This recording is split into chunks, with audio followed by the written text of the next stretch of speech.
Lur, selamat datang di Ngidul Ngalebum Film Jadul. Yo, apa kabar lur? Sehat-sehat kabeh sekeluarga yo. Balik maneh Mbak aku Icang Sniper seperti biasa sesuai requestan dari dulurku tetanggaku semuanya banyak banget yang request film satu ini. Bergenre action biografi drama. Film ini berjudul American Sniper tahun 2014. Meskipun sudah banyak yang mengalurkan tapi karena banyak yang request ya anggap aja belum ada lihat ya kan. American Sniper bercerita tentang seorang sniper Navy SEALs yang diberikan misi ke perang Irak. Di sana dia bertemu dengan sniper musuh yang sangat handal, membunuh banyak teroris tapi juga mengguncang jiwa kemanusiaannya. Penasaran? Enggak, penasaran aja lah. Langsung kita gas pantun dari Dia Ratna Paskarini ya. Loh, ha? Loh? Monggo sekecakaken loh. Hah? Loh?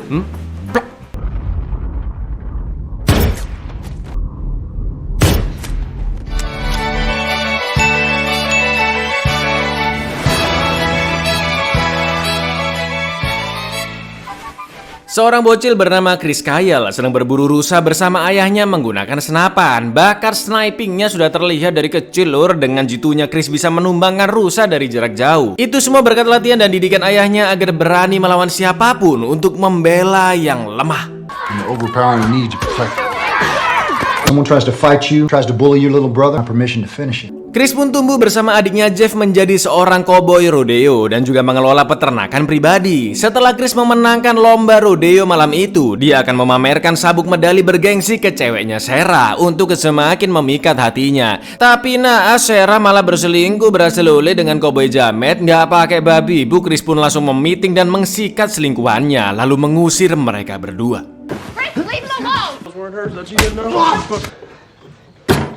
Get your stuff and get out. Fuck out. And your shitty fucking leg. Meskipun sudah diselingkuhi dan akhirnya putus, tapi Chris tetap santai menikmati hidup sambil minum-minum bareng adiknya. Lalu mereka melihat berita tentang penyerangan kedutaan Amerika di Kenya yang memakan banyak korban jiwa. Amarah Chris pun terbakar melihatnya dan memutuskan untuk bergabung dengan militer. Sampai akhirnya Chris masuk ke Navy SEAL, yaitu pasukan operasi khusus di semua sektor, laut, udara, dan darat. Oh yeah, I know it's shit, your ass is sleep me the bad. I'm looking for warriors. Keep count. Hold your ass to get it. Who y'all know? I'm about to turn on some Marvin Gaye and get in that ass. Yeah, we gonna find us a goddamn warrior today. Only a few more hours in your Navy SEAL. Saat sesi latihan penembak jitu, beberapa kali Chris meleset dari target. Tapi ketika dia melihat ular yang ukurannya jauh lebih kecil, Chris mampu menembaknya dengan sangat tepat. Itu artinya Chris lebih handal dan adrenalinnya semakin terpacu ketika menembak target yang bergerak. Lalu Chris akhirnya diangkat menjadi seorang sniper. Oh fuck. And don't worry, we can always use corpsmen for the guys who can't shoot. Di sebuah bar, Chris yang lagi nongkrong sama teman-temannya bertemu dengan Taya. Ayo nih mbak. Meskipun awalnya Taya sempat acuh dan ketus, tapi karena Chris PDKT dengan sangat gentle, elegan, dan tidak berlebihan, mereka pun keterusan ngobrol ngalor ngidul. Lalu hubungan mereka semakin dekat berhasil oleh dan memutuskan untuk menikah. Tapi karena terjadi tragedi 11 September, Chris dan teman-temannya akan ditugaskan ke perang Irak melawan teroris dan hanya bisa bulan madu selama 3 hari bersama Taya. Gentlemen, Mr. and Mrs. Chris Kyle. Just got the call, boys. Don't gonna be 6 weeks, baby. I'm so afraid, That's they say. Yeah! Woo! Sesampainya di Irak, Chris dan pasukan lainnya ditugaskan ke Fallujah untuk melindungi pasukan yang sedang melakukan penyisiran di jalanan kota. Di misi pertamanya, Chris melihat seorang emak-emak dan anaknya yang sangat-sangat mencurigakan berjalan ke arah konvoi pasukan Amerika. Lalu Chris sadar jika lengan wanita itu tidak bergerak karena sedang memegang sesuatu. Ternyata dugaannya bener dong, wanita itu membawa sebuah granat AKG Rusia yang diberikan kepada anaknya. Lalu tiba-tiba bocil tersebut berlari ke arah pasukan dan Chris langsung menembak mereka berdua. You got eyes on this? Can you confirm?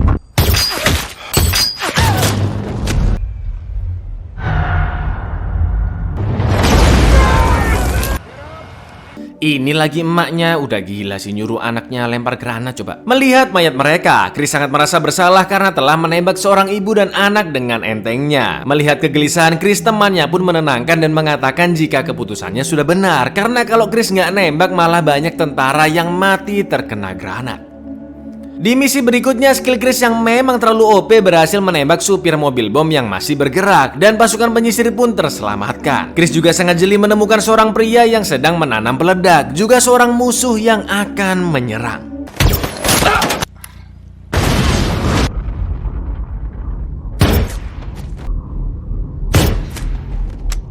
Total korban Chris sudah 6 orang dan itu lebih banyak daripada sniper yang lainnya. Sedangkan di sisi musuh, mereka juga memiliki pasukan terbaik, seorang sniper yang sangat ahli, bahkan pernah mengikuti olimpiade. Dia bernama Mustafa. Di tengah-tengah peperangan, Chris masih menyempatkan menelpon Taya yang saat itu sedang mengandung. Lalu Taya mengabarkan jika adiknya Jeff juga dikirimkan ke peperangan. Target utama mereka saat itu adalah mencari Zarqawi dan juga letnannya. Zarqawi adalah ketua kelompok teroris Al-Qaeda cabang Irak yaitu AQI dengan 5.000 tentara yang sangat terlatih dan dia juga didanai oleh Osama bin Laden. Tapi karena keberadaan mereka belum diketahui, pasukan harus terus menyisiri kota dengan memeriksa 10 gedung tiap 1 jam sampai Zarqawi dan letnannya bisa ditemukan. Mendengar itu Chris ingin turun membantu penyergapan ketimbang hanya meng-sniping dari jauh aja ya kan. Tapi rekannya beranggapan justru adanya Chris yang menjaga dari atas membuat semua prajurit merasa lebih aman. Total korban Chris sudah 24 orang dan sekarang dia dijuluki sebagai legenda. Karena misi penyergapan kali ini Chris melihat pasukan-pasukan yang terluka, dia memutuskan untuk ikut turun ke pasukan penyergapan. Chris masuk ke sebuah rumah yang ternyata dihuni oleh Pak Salim beserta keluarganya. Salim pun diinterogasi dengan bantuan prajurit yang bisa bahasa Arab. Ternyata Salim takut dengan The Butcher atau Amir Halafanus, prajurit terbaik kedua di bawahnya Zarqawi. Karena siapapun yang ketahuan bicara dengan pasukan Amerika, maka mereka akan disiksa dengan bor listrik. Salim akhirnya mau memberitahu lokasi Amir atau The Butcher asalkan dia mendapatkan imbalan $100.000 untuk informasi yang sangat beresiko ini. Setelah dicek kebenaran identitas Amir, Chris dan kawan-kawan langsung OTW ke rumah Pak Salim membawa uang sesuai kesepakatan. Dalam perjalanan Taya sempat menelpon dan memberi kabar baik jika anak yang dikandungnya adalah laki-laki. Tapi ternyata Mustafa sudah bersiap menembak konvoi mereka di kejauhan. Dan yang terjadi, We're right, the doctor says it's a boy. It's a boy!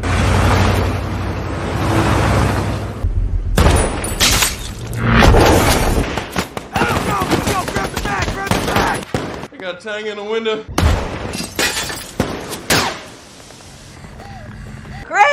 Chris, baby. maksud dan tujuan pasukan sudah diketahui oleh Amir. Para pasukan pun gercep mengamankan uangnya dan pergi dari sana. Karena sudah ketahuan berkhianat, dengan sadisnya Amir membunuh anak Salim dengan bornya lalu menembak Salim yang berusaha menyelamatkan anaknya.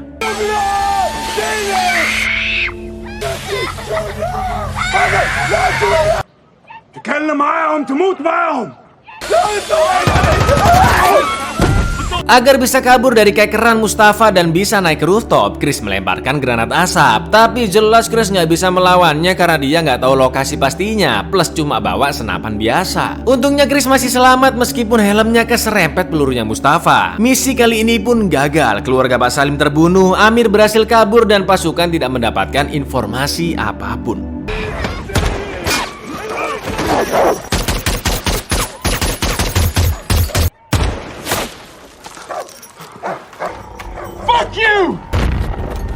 Untuk sementara waktu misi ditunda, lalu Chris dan pasukan lainnya dibolehkan untuk pulang. Betapa bahagianya Taya melihat suaminya yang pulang dalam kondisi sehat walafiat. Selayaknya suami istri yang sudah lama LDRan dan butuh pemenuhan jasmani, mereka pun akhirnya berajolole ya kan. Lalu tak lama setelah itu Taya akhirnya melahirkan. Namanya rezeki ya lur ya, pas banget Chris pulang baru melahirkan. Meskipun sudah memiliki momongan, pikiran Chris masih berada di medan perang. Karena perang masih berkecamuk, korban banyak berjatuhan, tapi dia masih hidup santai dan damai di sana. Karena hal itu mereka pun sempat sedikit cekcok dan Taya meminta Chris pulang dengan selamat demi keluarganya. Setelah itu Chris akan kembali menjalankan penugasannya yang kedua. Tapi sebelum berangkat dia bertemu dengan adiknya Jeff yang juga akan menjalani misi. Jeff pun terlihat sangat stres dengan peperangan ini dan dia hanya ingin kembali pulang. What'd you say? Fuck this place. Karena kemampuannya, Chris bukan hanya terkenal di kalangan pasukan Amerika, tapi juga di kalangan teroris. Al-Qaeda menyiapkan imbalan $180.000 untuk siapapun yang berhasil membawa kepalanya Chris. Di lain sisi, Chris juga telah diberikan tim khusus untuk meringkus Amir. Misi penyisiran dimulai kembali. Malam itu mereka memeriksa salah satu rumah penduduk yang dihuni oleh Pak Malik sekeluarga. Mereka pun diinterogasi dan ditunjukkan foto Amir, tapi tidak ada yang mengenali wajahnya. Karena situasi dirasa aman, para prajurit memutuskan tinggal di sana. Sampai akhirnya mereka berhasil menemukan Amir di sebuah bangunan. Check this out. Karena hari itu bertepatan dengan Idul Adha, semua pasukan diajak makan bareng sama Malik. Situasi pun terasa sangat hangat dan ramah, tapi Chris melihat suatu kejanggalan, yaitu sikutnya Malik yang kapalan. Kok kayaknya ada yang gak beres? Chris pun kembali memeriksa rumah tersebut dan nah kan ada tempat rahasia di bawah kasur yang ditutupi karpet. Dan ternyata di dalam sana terdapat banyak senjata yang disembunyikan. Oh shit! Daripada dibunuh, Malik lebih memilih membantu mereka masuk ke markas Amir. Prajurit pun bersiap-siap di pos masing-masing untuk melakukan penggerbekan. Sampai akhirnya sesuai namanya, The Butcher yang juga bisa diartikan sebagai tukang daging, ternyata juga menyimpan banyak daging di dalam sana, tapi daging manusia. Ternyata Amir dan kawanannya berhasil kabur melalui lorong buatan dan menyerang balik tentara. Tembak-menembak pun tidak terelakkan lagi, tapi Chris yang sangat jeli berhasil melihat Amir yang akan kabur dan langsung membunuhnya.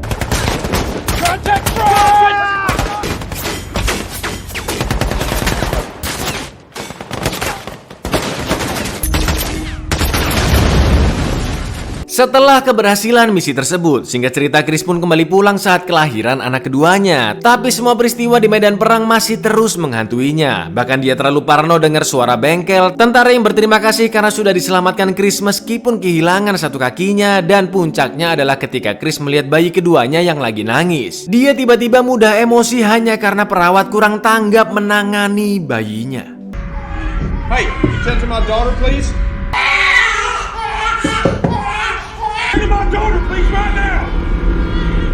Begitu pula dengan Taya yang sangat khawatir dengan sikap Chris karena sudah terbebani masalah peperangan. Jadi gangguan kecemasan yang dialami tentara itu emang udah biasa lur, apalagi kalau habis perang ya kan. Meskipun begitu, Chris merasa bahwa peperangan adalah prioritas utamanya. Sekembalinya ke Irak, kali ini Chris beserta timnya ditugaskan membunuh rivalnya yaitu Mustafa. Mereka mulai menyusuri jalan dan terlihat beberapa intel bawahannya Mustafa yang melaporkan jika pasukan Chris sudah datang. Mustafa pun langsung mencari posisi PW agar leluasa mengsniper dan Chris terus mengejar teroris yang kabur dari mobil. Teroris itu akhirnya berhasil dibunuh. Karena merasa sudah aman, Chris dan temannya Beagles yang berada di rooftop berjalan dengan santainya. Lalu yang terjadi,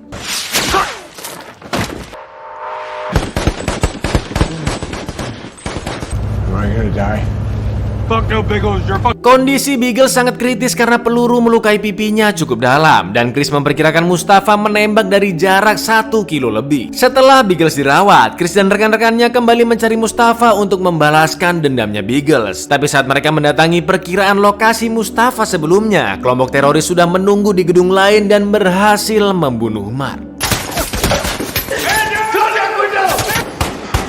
Mark's gone, bro. Mark pun akhirnya dimakamkan dengan layak. Sebagai komandan, Chris memberikan penghormatan terakhir dengan menempelkan lencana Navy Seals di petinya. Setelah itu Chris menjenguk Beagles yang masih terbaring di rumah sakit. Dia menyemangatinya dan berjanji akan segera membalaskan dendamnya. Sementara itu, Taya memberikan ultimatum yang terakhir jika dia dan anak-anaknya akan pergi dari sana ketika Chris nanti kembali dari peperangan. Itu karena Taya sangat ingin Chris berhenti berperang dan fokus dengan keluarga kecilnya. Chris pun langsung memeluk Taya agar pikirannya bisa lebih tenang. I don't think we'll be here when you get back. Baby, I need you here. Fucking bullshit! You don't know when to quit. Di penugasannya yang keempat, Chris sangat terpukul karena mendapatkan kabar bahwa Biggles telah meninggal saat dioperasi. Chris pun teringat dengan ucapan Taya bahwa dia harus selamat agar bisa kembali ke keluarganya. Chris yang memantau keadaan sekitar melihat teroris lain yang akan menembak bazooka dan langsung membunuhnya. Setelah itu terlihat bocil yang iseng ngambil bazookaannya. Dek, tolonglah dek, nanti dibunuh kamu dek. Untung aja ini bocil nggak jadi nembak ya kan.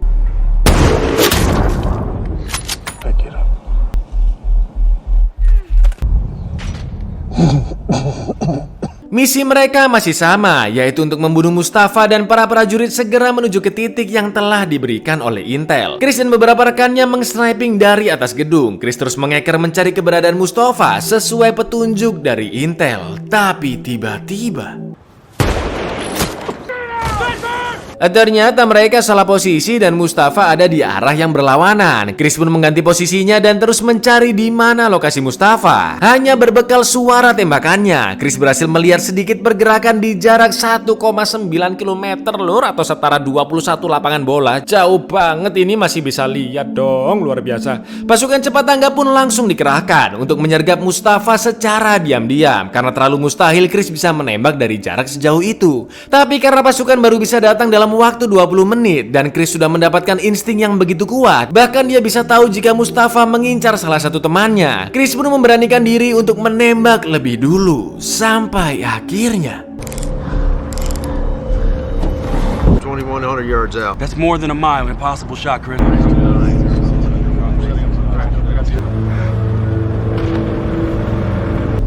It's him.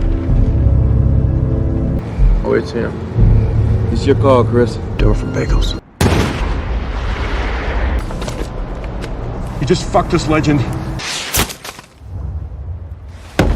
Moncrot ndase, tembakannya sangat di luar nalar, cok. Cuma sekali tembak langsung koit Mustafa lur. Meskipun misi berhasil, tapi tembakan Chris tadi membuat kelompok teroris Aki mengetahui lokasi para pasukan. Mereka pun langsung dikepung dari berbagai arah dan sudah jelas pasukan Amerika kalah jumlah.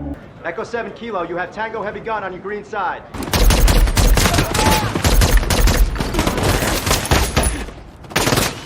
Pesawat drone terus memantau dari atas. Di saat yang sama, badai pasir juga mulai datang. Chris dan pasukan lainnya yang hanya berjumlah sedikit terkepung di gedung tersebut. Karena terdesak dan peluru semakin menipis, komandan meminta serangan udara yang bisa membunuh teroris, tapi juga bisa membunuh pasukan. Di tengah kecamuknya peperangan, Chris menelpon Taya dan mengatakan jika dia tidak akan selamat. Tapi keberuntungan masih bersama mereka. Badai pasir yang semakin mendekat membuat misil meleset dari sasaran. Penglihatan mereka pun semakin kabur karena pasir yang sangat tebal dan mulai menyelimuti gedung. Lalu yang terjadi, Where's Chris? Huh? He was just behind me. Where's Chris, man?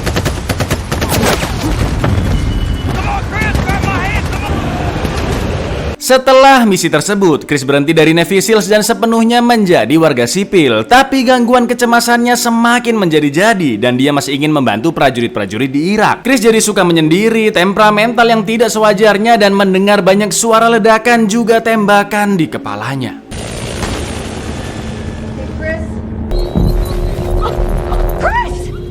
Chris pun akhirnya mendatangi psikolog. Dia mengatakan jika yang menghantuinya selama ini penyebabnya karena orang-orang yang tidak berhasil dia selamatkan. Maka dari itu psikolog menyarankan agar Mark tetap menyelamatkan para prajurit tanpa turun ke medan perang, yaitu dengan membantu para veteran perang yang memiliki cedera fisik maupun mental. Alhamdulillahnya kegiatan itu membuat Chris berangsur-angsur pulih dan dapat menjalani hari-hari secara normal kembali. Chris akhirnya menjadi figur ayah yang selalu ada bagi keluarganya dan menjadi suami yang baik bagi Taya. Tapi ironisnya, pada tanggal 2 Februari 2013, Chris Kyle meninggal di tangan Eddie Ray Road, seorang veteran yang mengalami gangguan mental akibat peperangan. Eddie menembaknya ketika Chris sedang mengajaknya berlatih sniping. This Marine, his mama kept asking me. I don't tell you enough. I'm so proud to be that I've got my husband back. Y'all look after our women, okay? Okay, it's a big responsibility.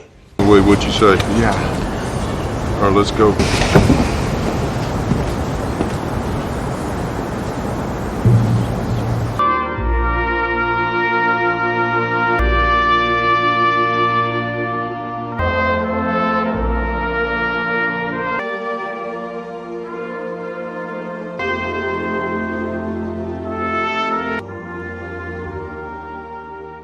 Buyar, kijang satu, posisi ganti, kijang satu, posisi ganti, kijang satu, posisi ganti, posisi gelandang bertahan. Plok.